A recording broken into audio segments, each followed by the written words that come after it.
Logique du Coeur, a presentation on the role of the affectivity in the act of knowing. All men by nature desire to know, begins Aristotle's Metaphysics. But just what in that nature spurs man on to knowledge? What makes him in the end truly to know? Men, united in this desire for knowledge, have nonetheless diverged widely in their opinions and answers to these questions. Every nuance in turn presents a certain ism, complete with its adherents and detractors, its advantages and weaknesses. The myriad debates among each system are perhaps worthy of separate treatment at length elsewhere. Yet what each cannot deny with consistency, even the most absurd among them, is that to know is something. Further, this being understood, knowledge is at once presented to me as coinciding with my nature. It belongs to me as something apart from the material world, and the statements I move, I live, and I know take on a character independent of each other.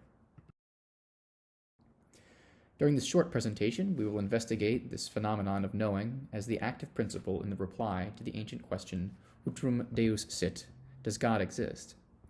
At first blush, this may seem to be too narrow a domain to flesh out a fuller case for knowledge, as it were, in toto.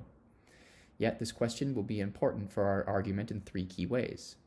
First, God's existence is said to be self-evident in absolute terms. Second, it is consistently given both affirmative and negative replies by many. Third, an affirmative answer, which we in fact posit here, demands a robustness of argumentation to which no slipshod approach can attain. In other words, if we are to argue that God exists, then this will be most fully the object of knowledge. Two, since it is not believed by everyone, we may assume that there is some coming to know which we can uncover. Conversely, what is affirmed or denied by all clearly does not exhibit such a coming to know, or someone would at some time not affirm it, and there would be little to investigate. Lastly, this process of knowing God's existence seemingly draws out of us a full reply of every faculty, as is seen by the heat with which it is universally debated. To begin, therefore, I will investigate some of the classical approaches to God's existence. Subsequently, I will offer a critique of these approaches from a phenomenological perspective. And finally, I will suggest that the affectivity plays a key role in answer to this question, relying on the works of Blaise Pascal and Dietrich von Hildebrand. Let us begin by first considering the case of those who say that the existence of God is self-evident. As Thomas elucidates in the Summa Contra Gentiles, the name God signifies that than which nothing greater can be thought. And this at once manifests God's existence. The highest reaches of my intellect seem to converge at some point, and this is God. Taking this argument, I have to think nothing at all. It is the termination of my intellect, and thereby self-evident. Yet, as Thomas also makes apparent, this argument fails to distinguish between that which is self-evident in an absolute sense, and that which is self-evident in relation to us. As a consequence, a great number of people deny God's existence, or posit it in some hardly recognizable way. Rather, it seems that the intellect is not up to the challenge of knowing the divine essence, and Thomas posits that the effects of God must serve as the middle term in any demonstration of his existence. From this notion we obtain the famous 5 ways of St. Thomas, expounding one of them here. The third way is often called from necessity, and is summarized as follows. 1. Certain things in the world are such that it is possible for them to exist or not to exist. 2. If all things are this way, then at some time there would have been nothing in existence. 3. If that were so, then there would be nothing in existence now, which is false. 4. Something therefore must exist of necessity. 5. This thing will either be necessary of itself or have its necessity caused by another. 6. In the latter case, we cannot go on indefinitely, so we must arrive at some most necessary being, and this is God. The ingenuity of this argument is stunning, and a certain subtlety of understanding is required to see it to the end. Supposing that all things are unnecessary, we are perfectly able, and indeed we cannot be prevented, from arriving at the absurd possibility of the universe popping into being from nothing and without necessity. But a true premise cannot draw a false conclusion, and therefore there must be some ultimately necessary thing which is the cause of the existence of the visible universe, and that, namely, will be God. Now, Thomas's argument, and perhaps another of the remaining 4 ways will be more to someone's taste, seems to be airtight and difficult to defeat. Yet this appears to be vulnerable to a sort of tu quoque on his remarks to the previous proof from self-evidence. Namely, a great many people still reject the conclusion. True, we may ascribe some blame to the fact that such people, and they are not hard to find, are usually wanting an understanding of the philosophical principles at play, but it would be hard to imagine that this accounts for all lack of belief.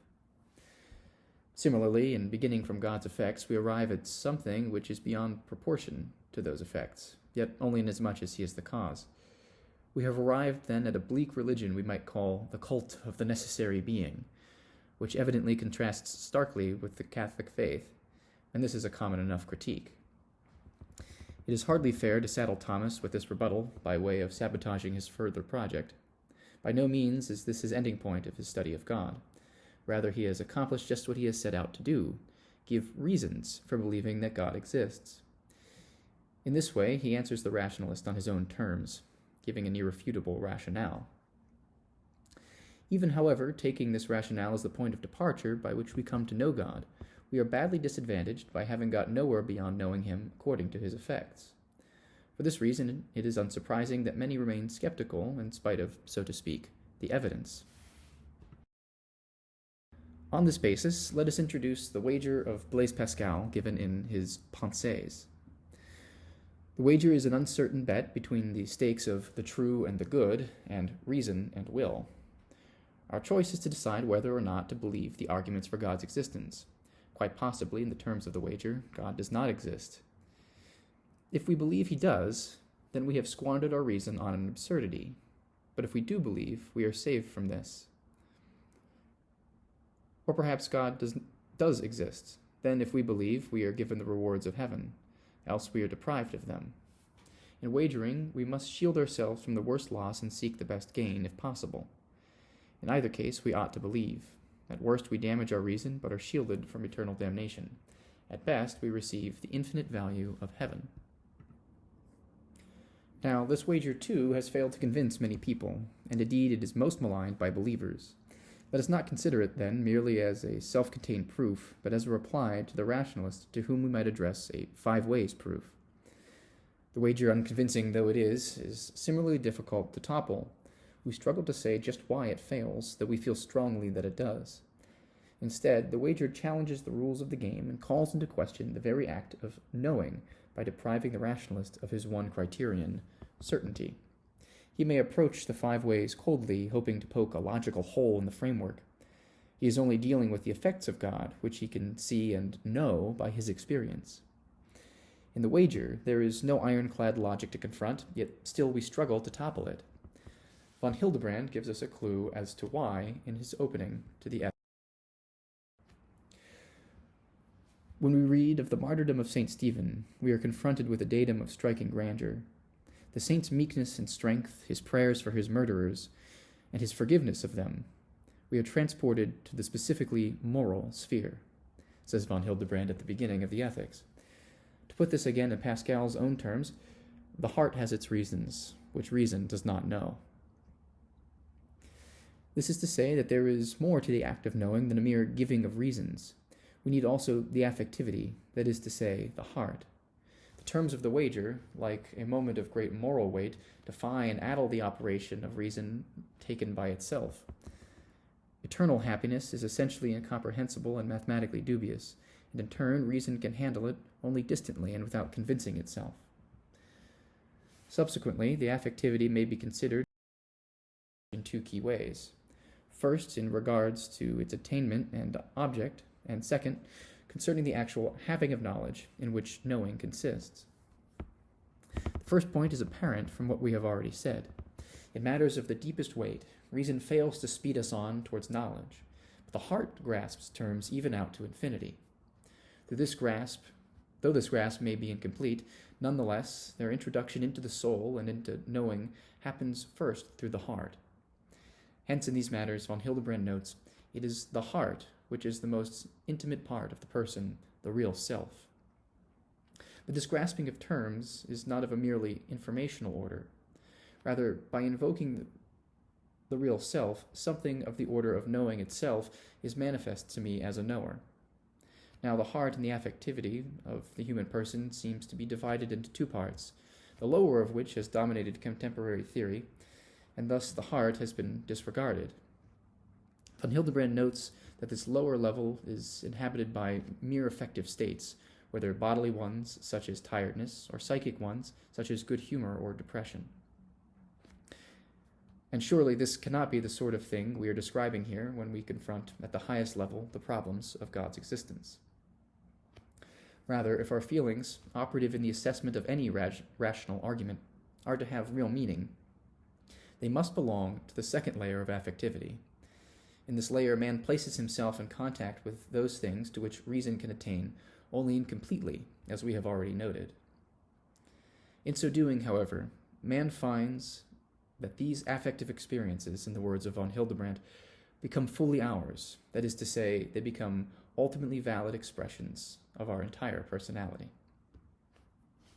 Now, in making this division within the affectivity, we may consider that we have limited our project somewhat. Surely, for example, the facts of mathematics are not known with the profundity of the second layer, even in the first sense. What is at stake, however, is not whether the affectivity is equally active in all knowledge, but whether or not man can really maintain a completely disinterested stance and face matters with, so to speak, pure reason. Our investigation above suggests that this is quite possible, or quite impossible. Rather, we find in affectivity something of a connaturality with the transcendent and divine that has the true mark, of knowing in matters of the greatest importance. In closing, therefore, let us state our case in a single phrase. The heart is a necessary component of knowledge as the most real self.